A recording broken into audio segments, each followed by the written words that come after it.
I bid you welcome. Come here.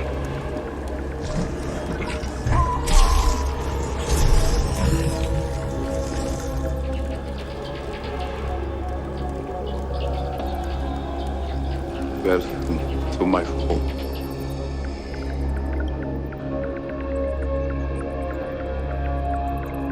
I am Dracula. It's back, the original screen bloodsucker out of its cinematic grave. The first feature-length vampire film was not F.W. Murnau's Nosferatu in 1922.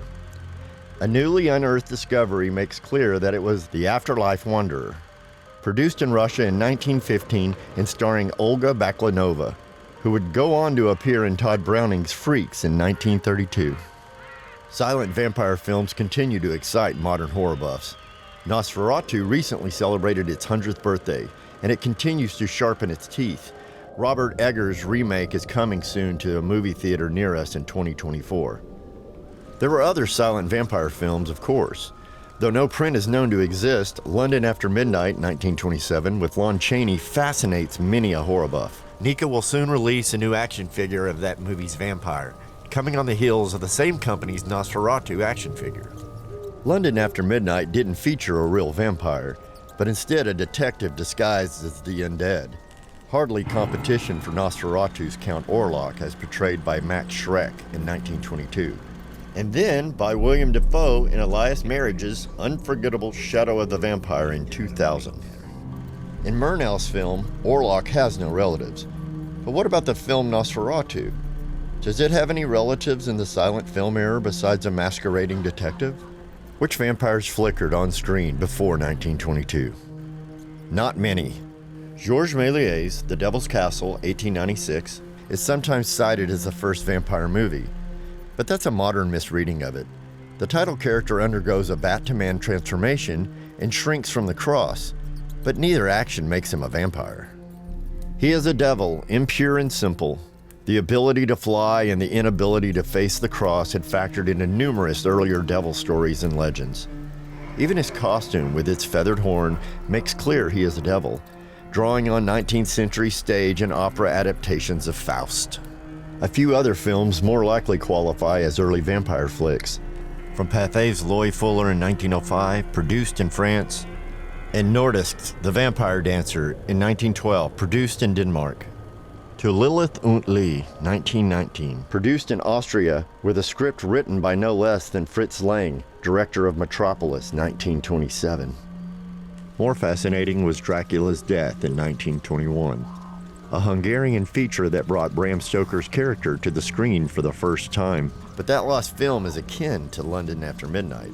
At least in that, it doesn't feature a real vampire, just a madman who thinks he's Dracula. All of which brings us to The Afterlife Wanderer. Released in Russia in 1915 as Zagrobnaia skitalitsa, directed by Viacheslav Turzhanskii.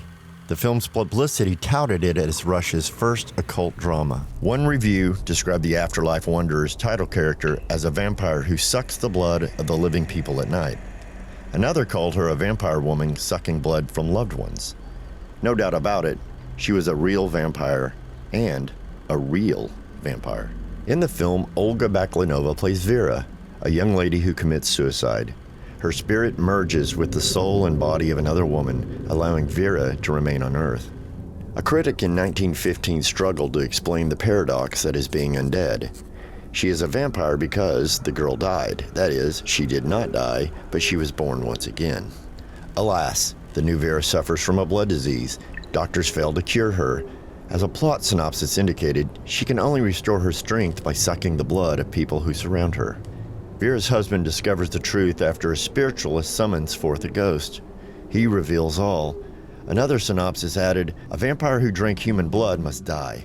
Vera is destroyed not by a stake or garlic or a crucifix, but instead by an afterlife judge. How scary was The Afterlife Wanderer? After watching it, a noted Russian film publication wrote, the audience does not understand much, shrugs their shoulders in bewilderment, and does not experience the slightest horror, despite the appearance of the coffin, ghost, and other fearful things. Yet another complained, Whoever wrote a screenplay like The Afterlife Wanderer should burn with shame all his life. The same article described Baklanova claiming, "We must do justice to the actress who played the vampire woman. She undoubtedly studied her bloodthirsty expressions and voluptuous gestures at the zoo, watching tigers and leopards while they were eating raw meat." Rather than praising Baklanova, that critic was probably being sarcastic. All that said, the mayor of Petrograd banned The Afterlife Wanderer.